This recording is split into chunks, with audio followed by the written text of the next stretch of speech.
సంవత్సరాలు బాగా పెంచాం. 8745 కిలోమీటర్లు రాను ఇంప్రూవ్ అయింది. అవన్నీ కూడా పూర్తి చేసుకోనుంటే ఈరోజు రాష్ట్రంలో ఇంకా బ్రహ్మాండమైన రోడ్ నెట్వర్క్ వచ్చేది. ప్రస్తుతం 70,000 కోట్ల రూపాయలు విలువ చేసే రోడ్డు పనులన్నీ కూడా శాంక్షన్ అయినాయి. మొన్నే మీరు ఒకసారి చూస్తే దగ్గర 11,000 కిలోమీటర్లు 11,000 కోట్లు 760 కిలోమీటర్లు ఒక సంవత్సరంలో పూర్తి చేశాం.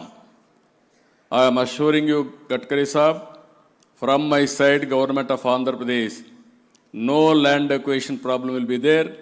You direct me, we will complete on war footing within days. That is my commitment. Any problem, there won't be any obstruction also.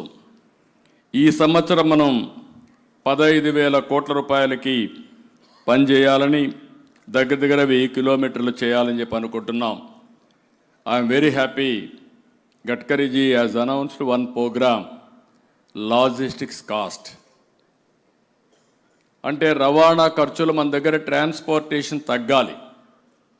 ఇది తగ్గాలంటే వాట్ ఈ rightly mention, one is logistics. Logistics means one is road, rail, inland waterways, ports, and also logistics parks, and also airports are very important. ఈ రోజు ఉదయమే నేను ప్రధానమంత్రి గారు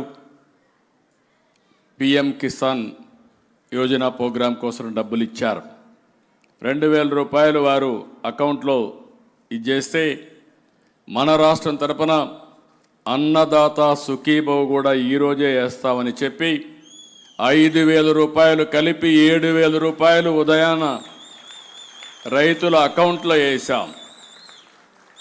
ఆ రోజు మీరందరూ ఒకటి గుర్తుపెట్టుకోవాలి, నేను కానీ మిత్రులు పవన్ కళ్యాణ్ గారు కానీ బీజేపీ కానీ ముగ్గురం కలిసినప్పుడు సూపర్ 6 ఇచ్చాం సంక్షేమ కార్యక్రమాలకి. అదే సమయంలో అభివృద్ధి చేసి సంక్షేమ కార్యక్రమాల్ని 2 కూడా ముందుకు తీసుకుపోతామని ఒక హామీ ఇచ్చాం.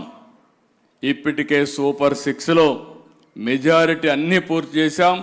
మళ్ళీ మా ఆడబిడ్డలందరికీ ఆగస్టు 15న స్త్రీ శక్తి కింద ఉచిత బస్సు ప్రయాణం కూడా ఏర్పాటు చేస్తున్నాం. అంటే ఉదయం అంతా కూడా సంక్షేమం కోసం కష్టపడ్డాం. సాయంత్రం అయ్యే కొందికి డబ్బులు సంపాదించడానికి లాజిస్టిక్స్ మీద, రోడ్ల మీద, ఎయిర్పోర్ట్ల మీద ఏ విధంగా నిర్మాణం చేయాలనో ఒక కార్యక్రమాన్ని తీసుకున్నామని చెప్పి కూడా నేను మీకు తెలియజేస్తున్నా. మన రాష్ట్రంలో ఇప్పటికే మంచి పోర్ట్లు ఉన్నాయి. 1000 కిలోమీటర్లు తీర ప్రాంతం ఉంది. ప్రతి 50 కిలోమీటర్లకు ఒక పోర్టు కట్టుకోవాలి. ఇప్పటికే విశాఖపట్నం, గంగవరం, కాకినాడ, కృష్ణపట్నం ఈ పోర్ట్లు కాకుండా ఇంకొక 3 పోర్ట్లు ఆపరేట్ అవుతున్నాయి. ఇది కాకుండా మూలపాడు, మూలపేట, రామాయంపట్నం, మచిలీపట్నం ఇవన్నీ కూడా తొందరలోనే పూర్తి అవుతాయి. ఇది కాకుండా కొన్ని అయితే ఫిషర్మెన్ హార్బర్స్ వచ్చాయి, అవి కూడా డెవలప్ చేస్తున్నాం. హబ్ అండ్ స్పోక్ మోడల్లో రాబోయే రోజుల్లో రాష్ట్రంలో 20 పోర్ట్లు తయారు చేసే బాధ్యత ఈ రాష్ట్ర ప్రభుత్వం తీసుకుంటామని చెప్పి కూడా నేను మీకు తెలియజేస్తున్నా. ఒక పక్కన ఇంకొక పక్కన మీరు చూస్తే ఎయిర్పోర్ట్లు కూడా పెద్ద ఎత్తున ముందుకు పోతున్నాం. ఈరోజు విశాఖపట్నం, రాజమండ్రి, విజయవాడ, తిరుపతి, కడప, కర్నూలు, పుట్టపర్తి 7 ఎయిర్పోర్ట్లు ఉన్నాయి. 8వ ఎయిర్పోర్టు భోగాపురం రేపు రాబోయే ఆగస్టుకంతా కూడా ఇది ప్రారంభం అవుతుంది.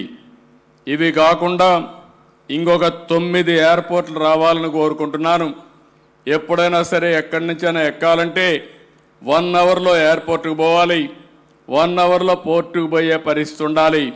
ఈ 2 జరగగలిగితే ఆంధ్రప్రదేశ్ రియల్గానే ఒక లాజిస్టిక్స్ హబ్గా, గేట్వేగా దేశానికి పనిచేస్తుందని చెప్పి కూడా నేను మీకు తెలియజేస్తున్నా. Here I am requesting Honorable Minister, sir, we are on East Coast. Central